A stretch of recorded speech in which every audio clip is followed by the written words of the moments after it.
welcome to another episode of Global Science. I'm Lev Horodyskyj. I'm Fabia Battistuzzi. And what are we talking about today? I think it's time for our origin story. I agree. So how did we meet? I can't remember. It's very traumatic. Well, it was not that traumatic, although I kind of had to check up on you because you were passed out in No. the van. Let's not. We don't need to discuss that. It was a long time ago in 2004. We were doing an astrobiology field course because for geologists, it's important to do field work. And I remember all the biologists wanted to go off and get a hotel room. Yes, because for us biologists, we don't do field course because it's icky and we like comfortable and warm rooms instead of cold camping grounds. Yes, but cold camping grounds is how you get the real geological experience, especially when your tent blows away because you forgot to anchor it down. Well, that I suppose is true, which is why we biologists went to a hotel while you geologists stayed in the tents, and you also started licking rocks. I remember that. Well, we ended up going to the hotel too, so. But we did our field experience in the Upper Peninsula of Michigan and in Ontario. Which was quite an interesting location, at least for us who were not coming from a geology background, because it was the first time that we were exposed to actual field course and how do you collect information when you are out there and you are not comfortably sitting in front of your desk and your computer. You do it by licking rocks. Apparently so. And now you do that too for your classes, don't you? I do. I have actually started a field course in geology and evolution for my own students because I think it's a very important experience for students of different backgrounds to get together and go out and explore instead of just doing it through the computer. And how many of your students showed up in high heels and sandals? Well, nobody, but quite a few of them were not prepared for the rain that we found, so we had to buy ponchos last minute. All right, so that's a good intro to our guest today, Dr. Ulyana Horodyskyj, who happens to be my sister. Can you believe we got her? It's awesome. Yeah, well, it turns out it's actually hard to get her because she's not often in this country. But she works at her company, Science in the Wild, and she is also currently working at the North Central Climate Adaptation Science Center at the University of Colorado Boulder. Okay, and she does some extreme field work. So let us welcome her to the show. Hello, can you hear me? Yes, we can hear you. Welcome. So you are currently in the United States, is that right? Yep, but only because of COVID. Okay, you may not be when this episode airs, so. Right. All right. So I have followed along with your career for your entire life for obvious reasons. So I think before we get into the extreme environments where you work, I'd be interested to know more about remembering what happened during your PhD, because I can't remember that far back anymore. I could barely remember field work. You took an unconventional approach to your dissertation. Yeah, so I really wanted to be outdoors for my PhD, but there was no money for it. We tried for National Science Foundation grants, all sorts of grants, and nothing big was coming through. So I kind of took the matter into my own hands through crowd fundraising. You know how there's Kickstarter, and that's mostly for like creative products, films, books. So like, is there anything for science? So I started Googling it. And I found a couple, and the one I ended up going with is called petridish.org. It's no longer functioning, but it was a way for me to get a science project up saying, hey guys, I'm going to Nepal. I'm going to go do some research on glaciers and how they're melting. Here's the idea of setting up time-lapse cameras to watch these changes in real time, be a part of it in real time. And so that raised enough money to go do my first field season. And that was in 2011. And then from there, it kind of snowballed, where people were interested in following it. I see what you did there. Yes. Are there still snowballs out in the Himalayan glaciers? Yes, there are. But surprisingly enough, they're really debris covered. So covered in rocks and mud a lot more than you would expect. When you think of glaciers, you think of those beautiful, like blue ice glaciers of the Arctic or Antarctica. But in the mountainous areas, there's a lot more rubble. So I remember coming with my ice axe crampons, like, yeah, I'm gonna go climb. They're like, wait a second, it's rocks everywhere. Crampons. So crampons are these metal spikes that you attach to your boots that allow you to walk on ice safely without slipping. And so you need those for glaciers, but not this one because it's just covered in rocks. And so you look like you have a question. Yeah, so I remember that your research actually got coverage. Was it in the BBC when it came out? Because you caught something that had never been caught before. Yeah, so I set up a few time-lapse cameras to watch these. They're called supraglacial lakes, so lakes that reside basically on the surfaces of glaciers. But the surface is only part of the story. There's these ice tunnels and caves that connect these lakes. You can almost think that it's like a glacier subway system. And so we don't know how it works though, because it's really dangerous to go into those caves. You know, when they're active, you can go when they're frozen and kind of get an idea of the passageways. So the idea behind the cameras was to watch the lakes all the time. It was taking a photo every hour, and it caught a lake draining about 40 Olympic-sized pools worth of water and then refilling, and in the span of 2 weeks. And so during the summertime is the monsoon period in Nepal, so it's really cloudy. So satellites can't see typically a lot of this activity. And also the satellite passes that at that point were only every 2 weeks. So it would have missed this event. And so the time-lapse cameras caught this happening as it was going. And so it was really exciting to try to understand more about the dynamics and mechanics of how these lakes behave. So yeah, it got picked up by the BBC, which is a really exciting thing, you know, to see a picture of me rappelling down to the spot to install a camera in the remote Himalaya. And I'm sure it was also very inspiring for a lot of other people. Yeah, and that's the thing, like growing up, I didn't really have female role models in mountaineering or in the sciences really. And so I feel like if my work and the kind of thing I'm doing with adventure, you know, and science could get girls interested, that's a big win. And so, yeah, from there, throughout the years with more coverage, I found that, it was an influence on young women. I did this program called Girls on Ice, which was teaching girls how to mountaineer and do science in the Cascades in Washington, as well as up in Alaska. So who runs Girls on Ice? So that was run through the University of Alaska, actually, in Fairbanks. And now it's called Inspiring Girls Expeditions, and it's free. So girls, it's really competitive. So it's hundreds of girls applying for maybe like 12 spots, but it's life-changing. And you could see that with the young girls. They're all high school aged, and you can see them just learning and getting excited and having a good time out there. Excellent. And so is this why you chose to kind of go down the independent route when you finished? Because after you finished, you didn't do what's typical of a lot of PhD graduates, which is a postdoc and then another postdoc and then another postdoc and then another postdoc and then another postdoc. And then eventually. Then an adjunct, and then you get fleshed out. And well, I did do a postdoc for 1 year, but it was a really adventurous one too, up in Baffin Island. And it was sponsored by National Geographic to understand how the snow and ice up north is melting. But yeah, I decided after living actually abroad in Nepal for a year on a Fulbright, that's basically how I was able to finish my PhD.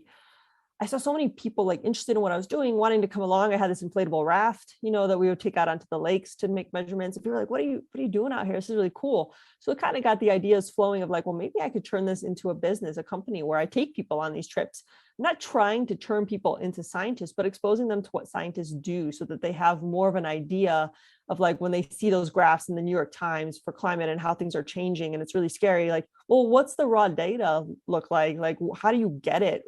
What do scientists have to go through in some of these extreme places? And I think people get like a deeper understanding and appreciation for science and scientists that way.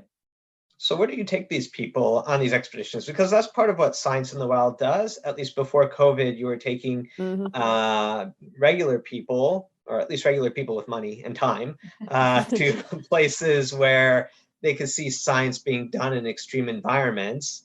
What are some of the places you've taken people, and how have they kind of reacted to being in the field and seeing what you do? Yeah, so the idea was to get people at all levels, right? So some of the stuff we do is really extreme and it requires skill, like mountaineering or Arctic travel. So there are different levels people can join at, but one of the favorites was Kilimanjaro, which is more of a science kind of educational trip.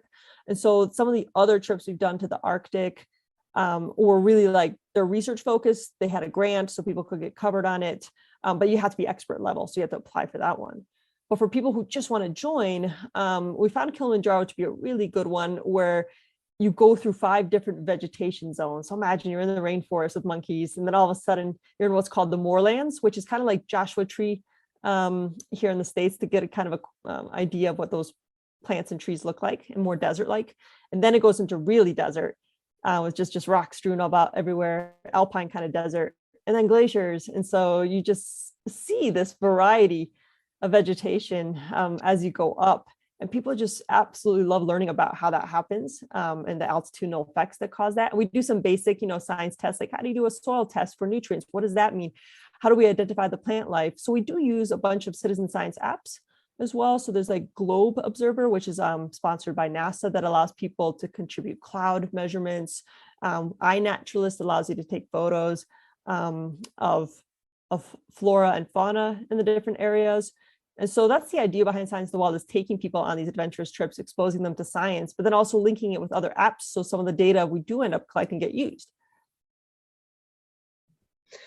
So what is citizen science for people who aren't familiar with it? Because I know I've seen citizen science talks at like Comic-Con we used to do. And I know that people have criticized citizen science because it's not as, some of the data collection isn't as rigorous as what you would do in the lab. Although looking at some of our students, I'm not sure how rigorous that data collection is anyway.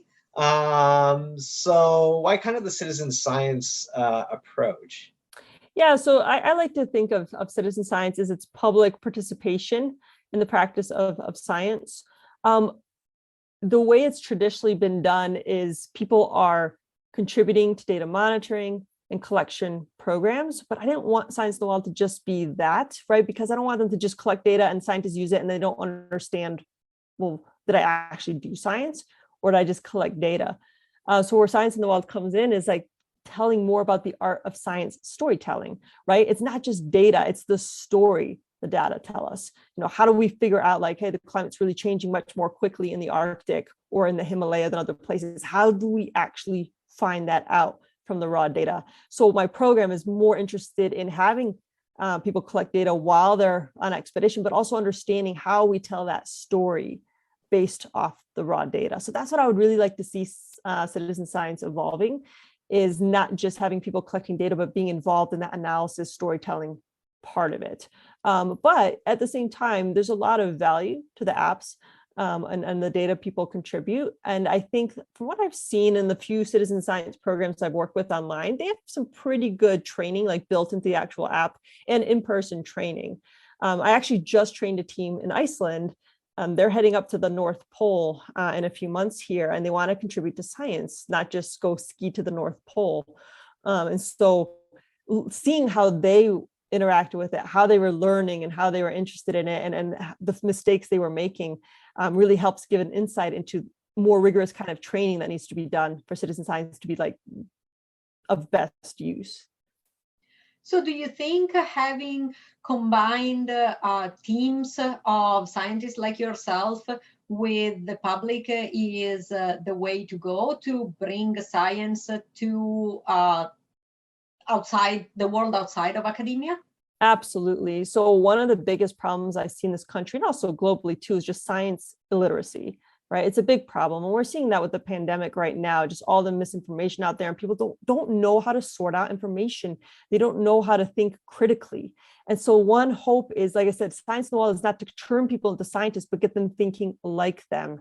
And the things that they learn when it comes to rational thinking and critical thinking applies to every aspect of life. So I want people to realize, that they are learning these skills that could be applicable to other areas of their lives. We're like, I'm not sure, like, well, should I get a vaccine or should I not? Where do I get the best information too? Because I think something that's not taught as well is how to vet that information, because there is so much on the internet. And so that's one of the things I do with my students when I teach as well, is I'll give them a whole series of articles, some that are pro and some that are against man-made climate change, and see what they do with it.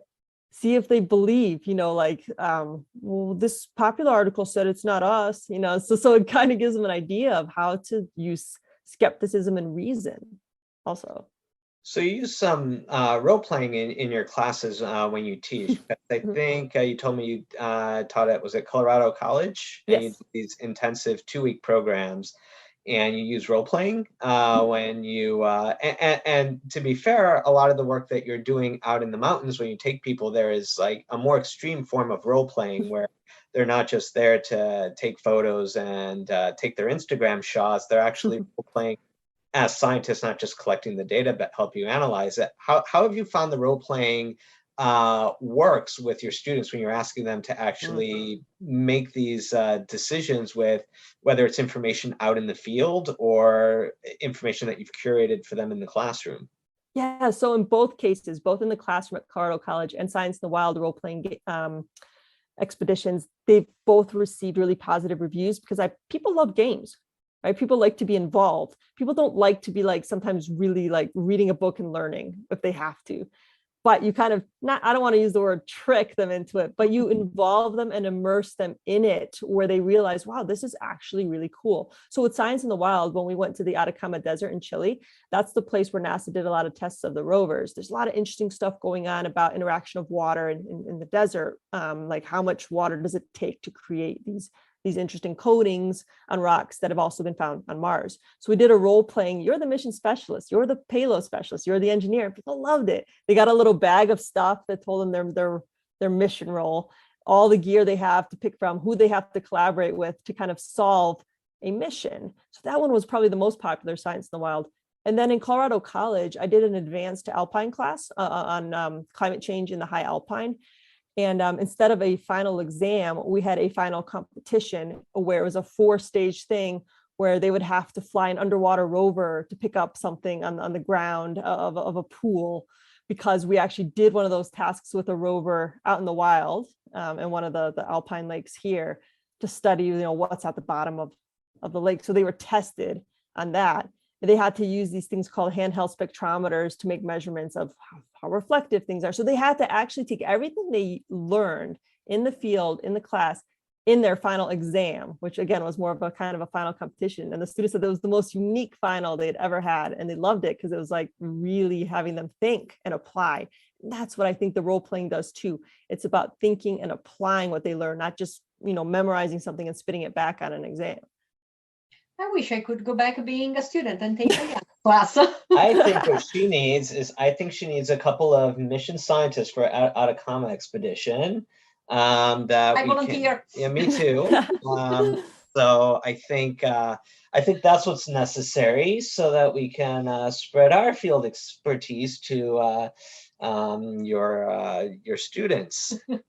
Well, absolutely, because I'm a geologist and glaciologist, but I want people who specialize in chemistry, physics, biology along, and that's kind of the growth that we're looking to see with Science in the Wild. Obviously, the pandemic put a damper on all that, but that's the growth I see, is bringing along other scientists who can contribute so much more to the experience for the people. Mm-hmm. Well, and from an academic perspective, there is a stronger push towards internship style, right? So if you are in the business school, you obviously intern in, a Google or a Facebook or whatever company. But for us scientists, internships are a little bit more difficult because, first of all, they require a certain level of training. And second, there aren't that many companies that are willing to take in somebody who's inexperienced, like an undergraduate student. Right. So companies like yours would be perfect to establish connections and bring the science into real world. Exactly. And I think it also exposes people to, for undergraduates, because I have had undergraduates come on these trips like, I really want to do science, or nope, not for me. And that's okay. And that experience is how you really learn. I was just recently reading a book called Range that talked about how we specialize a bit too early, and then we don't have that breadth of experience. And I think both for you and for me, and I think you always knew You want to be I'm not sure you want to be a bioinformatician, did you? No, I did not. I wanted to be a vet, and then I took an anatomy course and realized I couldn't be a vet. And so I decided, okay, bioinformatics it is.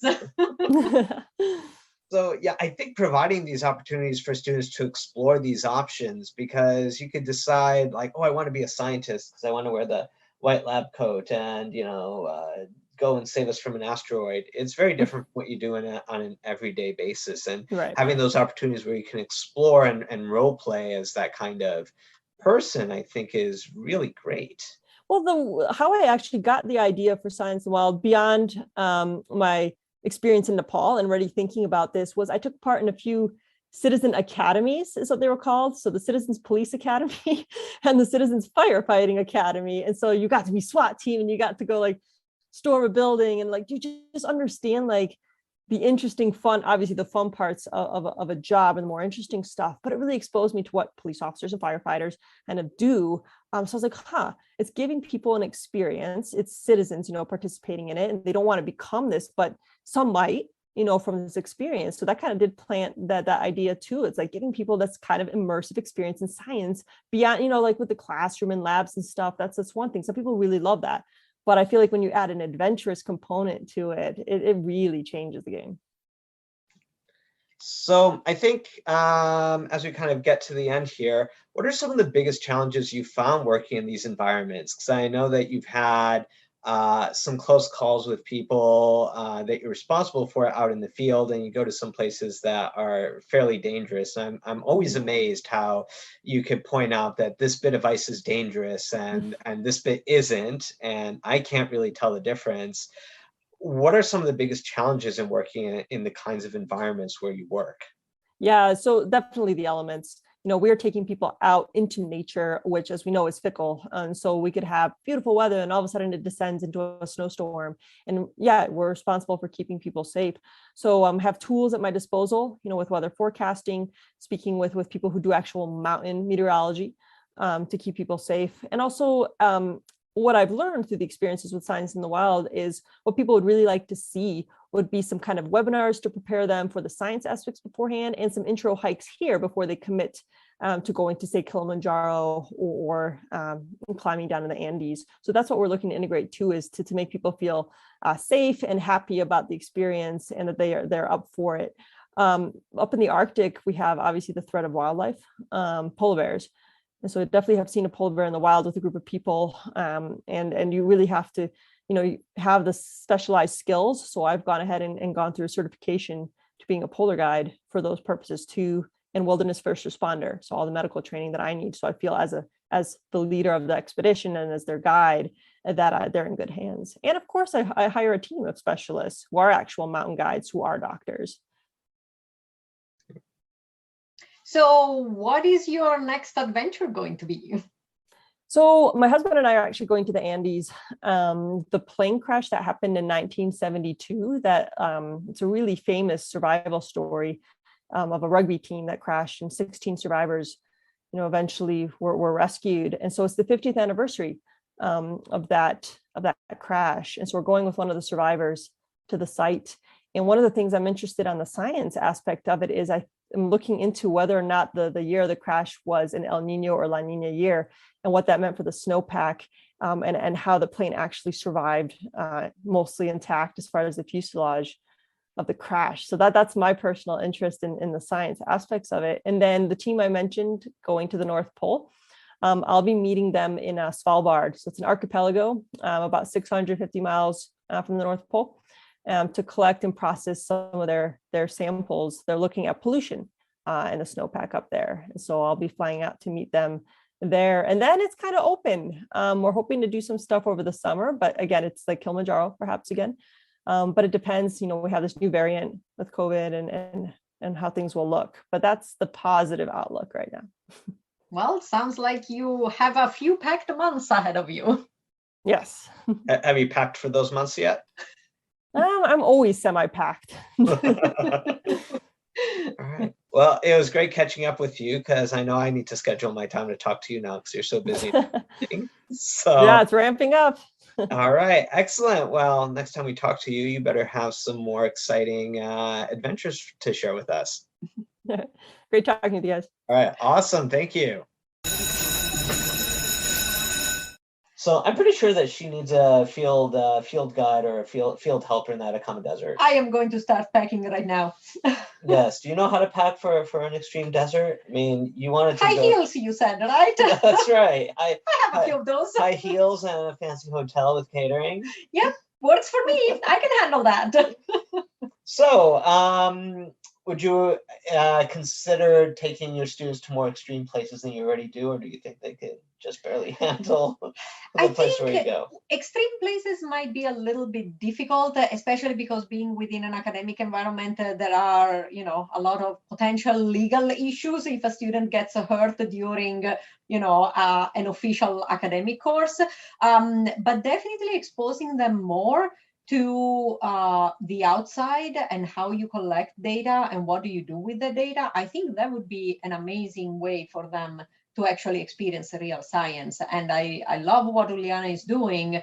And I think it would be amazing if universities could partner with companies like hers to promote this kind of science experience for our students. And like she said, some may love it, some may not, but the sooner they realize that something is not for them, the better it is for them to choose their careers. And I think it's important to have that analysis portion in there, because I remember the analysis portion was difficult for me when I was doing my PhD. That I loved collecting the data because I always learned how to use a new instrument and press new buttons and new techniques, but then making sense of it, that's really where the science comes to life. And that's a lot more of a difficult skill than just collecting the data. It's difficult, and it's even more difficult when you get to the point where you have to write up your results, whether it's in a scientific paper or a presentation for the general public. You need to use the same data and the same information you collected in very different ways. And so it's really important for anybody, really, not just students, but any scientist to be exposed soon in their career and frequently to these different kinds of way of communicating. All right. Well, I think that's a good place to end for today. That was a really interesting discussion, and you'll hear more from us next time. Wonderful. Thank you, Ulyana. Thank you, and goodbye.